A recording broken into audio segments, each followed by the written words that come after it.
Sunny spells and large dry again. The outlook is settled but turning cloudier. I'll have all the details of that. More coming up on Good Morning Britain. I bet there's none left at your house, Laura. I was really good. I'll buy them. I'll put them in the understair cupboard, and I kept finding reasons to go in there. Oh. So now I need to buy more because there's none left. But you have perfect teeth because you brush so No, well. I have really terrible teeth. Don't Right, go you're not for it. helping the argument. It's eerily warm and very spookily mild for Halloween. Yes. Maybe even record-breakingly warm, actually. Really? I never get a sticker at the dentist. I'm there all the time as well.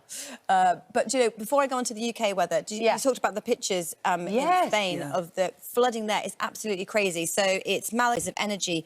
There have been tens of thousands of lightning. So rainfall totals there at the moment are pretty huge. We're talking 185 millimetres of rain in 24 hours. That is 3 to 4 times the whole month's worth of rainfall in 24 hours, and there is much more to come.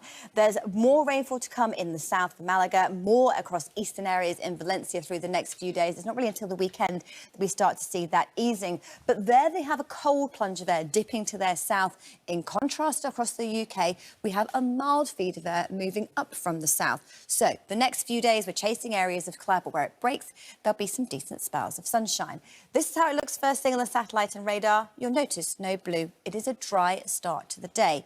Yes, yet again, low cloud, mist and foggers roll back in for some sitting across high ground. Bit of a misty, murky start, but it lifts and breaks. And much like yesterday, sunny spells, light winds, dry for most of us other than the Northern Isles, and temperatures still above average across the board, 14 to maybe 17 degrees, and the outlook stays dry. Good morning to you. We've had pretty settled weather lately, and that is set to continue. The Y continues to be high pressure. It acts literally like a force field. It sits anchored across the UK, and when weather fronts come in, they ride over the top. Some make a little progress across northern areas of Scotland, but not much. The one thing that happens, though, this high pressure is kind of like a washing machine with the cloud going round and round and round. And that's basically it, us chasing cloud for the next week or two.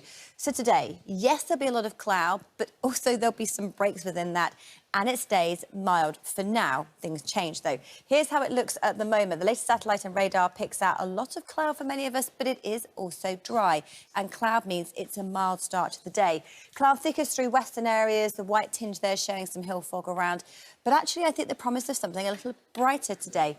Scotland, Northern Ireland, eastern and southern England, the best places to have the sunshine. More central and western areas a little bit cloudier with that onshore flow, but temperatures are still above average right across the board. 14, 15 in the north, 16, maybe 17 degrees in the south. And it doesn't really change much from this as we head through the next week or two. So let's take a look at our outlook, where we look at what happens as we head through the next week. And we split the country in half, looking at Scotland, Northern Ireland, northern areas of England first of all. This white line is where temperatures should be for the time of year, a little above that as we head through the next few days, back to around about average into next week. Percentage chance of rainfall across the north of the UK, low for today. Chance of some wet weather towards the end of the working week, but actually that's just across the far north of Scotland as those weather fronts move in. And then into next week, pretty cloudy and fairly grey. Fortunes further south for England and Wales as we head through the next 7 days. Again, temperatures are above average, moderating a little, maybe below into next week as it gets cloudier. And percentage chance of rainfall remains low. We'll just notice the cloud thickening up through the weekend into next week, thick enough to give the odd spot of rain and drizzle in the air. But for many of us, high pressure, keeping it largely dry and fine.